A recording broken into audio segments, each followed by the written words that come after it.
Hello everyone. आज हम food safety officer की एग्जाम का जो सिलेबस है उससे रिलेटेड हर टॉपिक से एमसीक्यूज देखेंगे। तो स्टार्ट करते हैं। फर्स्ट क्वेश्चन है, बेनेडिक्ट टेस्ट और फेलिंग टेस्ट, बारफोर्ड टेस्ट और टॉलेंस टेस्ट ये किसके लिए उपयोग में आता है? तो इसका जो आंसर आ जाएगा, identification of reducing sugar. Reducing sugar के आइडेंटिफिकेशन के लिए हम बेनेडिक्ट टेस्ट और फेलिंग टेस्ट, बारफोर्ड टेस्ट और टॉलेंस टेस्ट का यूज करते हैं। बाकी जो बारफोर्ड टेस्ट है वो सिर्फ मोनोसेक्राइड के लिए अप्लाई होता है। ठीक है, रिड्यूसिंग शुगर लेकिन मोनोसेक्राइड। मॉलिस टेस्ट जो होता है ये भी चेक करता है प्रेजेंस ऑफ कार्बोहाइड्रेट। और सेलिवेनहॉफ टेस्ट जो होता है वो डिस्टिंग्विश करता है कीटोस शुगर को एल्डोस शुगर से। मतलब जो कीटोस शुगर है उसके आइडेंटिफिकेशन के लिए हम सेलिवेनॉफ टेस्ट का यूज करते हैं। ठीक है, और निनहाइड्रीन टेस्ट किसके लिए यूज होता है? तो निनहाइड्रीन टेस्ट से हम प्रेजेंस ऑफ अमीन देखते हैं, अमीनो एसिड और प्रोटीन्स। ठीक है, नेक्स्ट। तो ऑप्शन जो आ जाएगा ए आ जाएगा, क्योंकि देखो ए का identification of reducing sugar, Molisch test. ठीक है, ये आप देख लेना।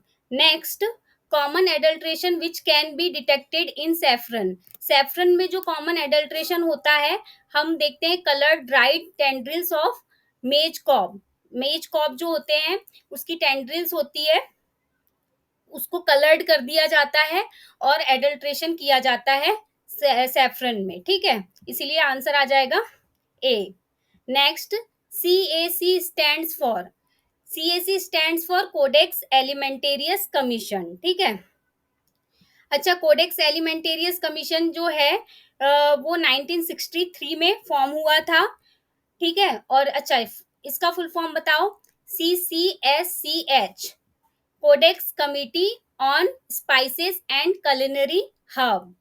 ठीक है, कुछ हम देख लेते हैं कोडेक्स एलिमेंटेरियस कमीशन के बारे में। वैसे मेरा एक वीडियो है कोडेक्स एलिमेंटेरियस कमीशन में, वो भी आप देख सकते हो। ठीक है, ये इंटरनेशनल फूड स्टैंडर्ड बॉडी है, स्टेब्लिश हुई है jointly by FAO and WHO। मई 1963 में स्टेब्लिश हो गई थी। ठीक है, और इंडिया जो है मेंबर बना है कोडेक्स एलिमेंटेरियस कमीशन का 1964 में। और टोटल मेंबर कितने हैं कोडेक्स एलिमेंटेरियस कमीशन के? 189, जिसमें से 188 जो है वो मेंबर कंट्रीज है और 1 मेंबर ऑर्गेनाइजेशन है जो कि यूरोपियन यूनियन है। ठीक है, नेक्स्ट। अच्छा, हम ये कुछ इंपॉर्टेंट फुल फॉर्म है कोडेक्स एलिमेंटेरियस कमीशन से रिलेटेड, तो इसको याद कर लेना, इससे क्वेश्चन आते हैं। CAC, codex alimentarius commission. CCXC, executive committee of codex alimentarius commission. CCCF, देखो एक तो जनरल सब्जेक्ट कमिटी होती है और एक कमोडिटी कमिटी होती है। ठीक है, जनरल सब्जेक्ट कमिटी कौन सी होती है? जो एडिटिव से रिलेटेड हो जाएगी, कंटामिनेंट से रिलेटेड हो जाएगी, इन सब से रिलेटेड। और commodity committee particular food commodity के लिए और फूड ग्रुप के लिए होती है, जैसे मिल्क एंड मिल्क प्रोडक्ट हो गया, फ्रूट और वेजिटेबल प्रोडक्ट हो गया। तो फुल फॉर्म हम देखते हैं। CCCF, codex committee on contaminants in foods. CCFA, codex committee on food additives. Codex committee on food hygiene. ठीक है, codex committee on food import and export inspection and certification system. Codex committee on food labelling. Codex committee on general principle. Codex committee on method of analysis and sampling. ये सब जो committee है अभी active है। ठीक है, codex committee on nutrition and food for special dietary uses. Codex committee on pesticide residue. Codex committee on residue of veterinary drug in food. ठीक है, अब कमोडिटी कमिटी देखते हैं।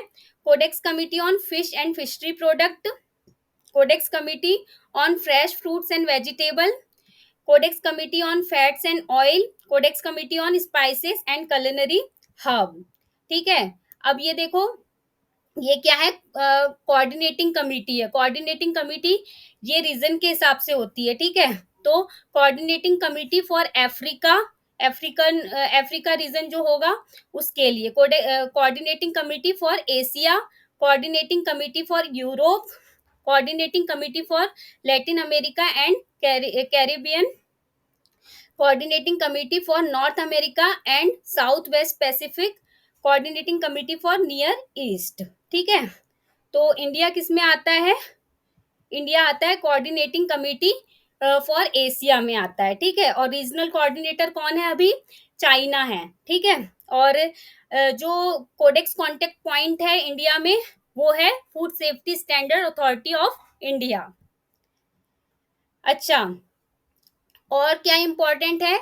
जॉइंट एक्सपर्ट कमिटीज होती है कुछ। ठीक है, एक्सपर्ट बॉडीज हैं, उनको भी याद करना है। तो joint FAO WHO expert committee on food additives, तो ये फूड एडिटिव्स से रिलेटेड एक्सपर्ट कमिटी है। उसके अलावा JMPR, joint FAO WHO committee on pesticide residue.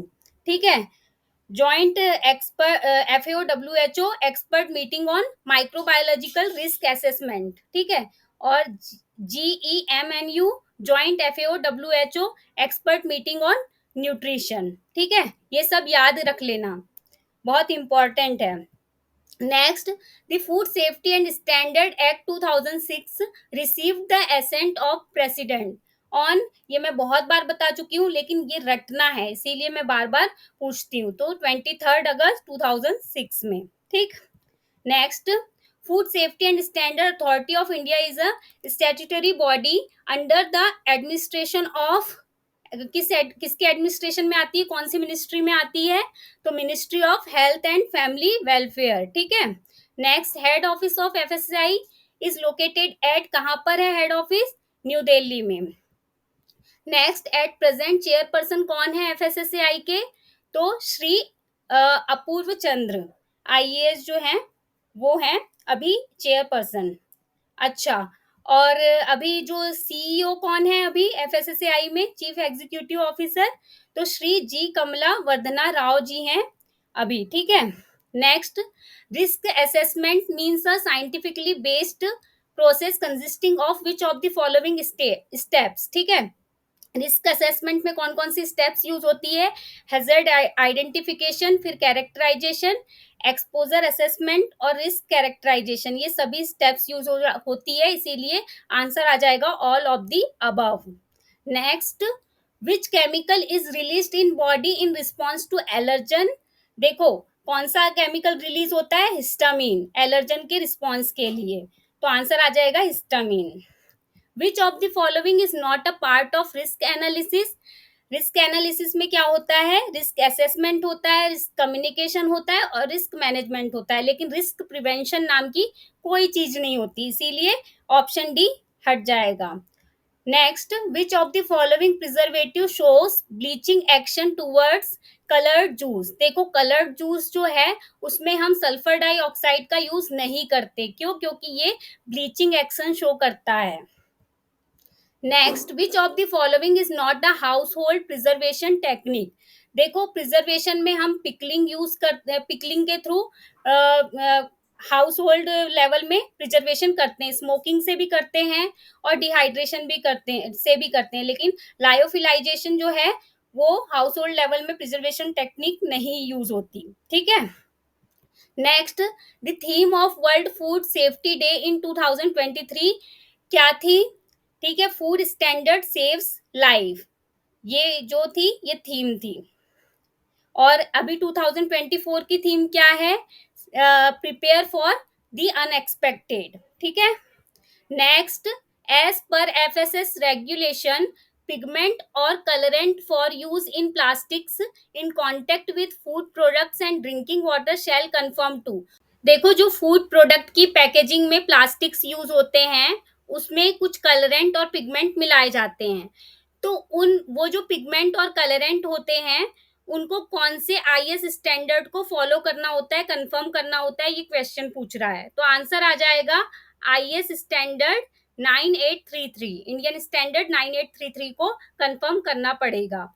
Next, as per packaging regulation printing inks for use on food package shall conform to. देखो ये question आया है मेरे ख्याल से, तो इसका जो आंसर आ जाएगा आईएस 15495। ठीक है, जो प्रिंटिंग इंक्स है यूज होती है फूड पैकेज में उसको कौन से आईएस स्टैंडर्ड को कंफर्म करना पड़ेगा? तो इंडियन स्टैंडर्ड 15495। याद रखना।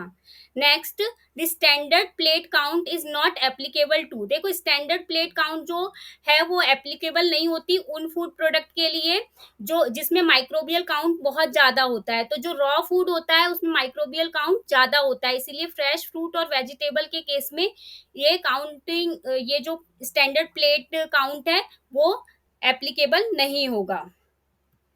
Next, the common adulteration can be detected in watermelon. Watermelon में कॉमन एडल्ट्रेशन क्या देखा जा सकता है? तो इरेथ्रोसिन जो है डाई, ये रेड कलर की होती है, इसका एडल्ट्रेशन डिटेक्ट कर सकते हैं हम। ठीक है। Next, common adulteration which can be detected in asafoetida. देखो हिंग में जो कॉमन एडल्ट्रेशन देखा जाता है तो वो स्टार्च का भी देखा गया है, सोप स्टोन का भी और अर्दी मैटर का भी, इसीलिए all of this right answer आ जाएगा। Next, section 23 of food safety standard act deals with, किसके साथ डील करता है? तो लेबलिंग और पैकेजिंग दोनों की बात करता है। Labelling of food package, food and packaging of food, ये दोनों के बारे में बात करता है, इसलिए ऑप्शन सी करेक्ट हो जाएगा। Next section 24 of FSS act deals with, answer आ जाएगा restrictions of advertisement and prohibition as to unfair trade practices. Next, as per FSS regulations iodisation of salt, salt का जो आयोडाइजेशन है वो mandatory है अभी। ठीक है। और आयरन फोर्टिफिकेशन ऑफ सॉल्ट जो है वो मैंडेटरी है या ऑप्शनल है? आंसर आ जाएगा ऑप्शनल है। लेकिन आयोडाइजेशन जो है वो मैंडेटरी है और आयरन फोर्टिफिकेशन ऑप्शनल है। अगर फोर्टिफिकेशन करना है तो करो, नहीं करना तो नहीं करो। Next, as per definition given in FSS act 2006 is substandard food render food unsafe. देखो जो सब स्टैंडर्ड फूड है वो फूड को अनसेफ नहीं बनाता है, इसलिए आंसर आ जाएगा नो। अच्छा, सब स्टैंडर्ड फूड की डेफिनेशन है, substandard an article of food shall be deemed to be substandard if it does not meet the specific standard. जो स्पेसिफिक स्टैंडर्ड है उसको ना मीट करके उससे कम स्टैंडर्ड का जो है वो फूड है, but not so as to render the article of food unsafe. Food article को अनसेफ नहीं बनाएगा। ठीक है। Thank you all. अगर वीडियो अच्छा लगे तो वीडियो को लाइक करें और चैनल को सब्सक्राइब करें। Thank you.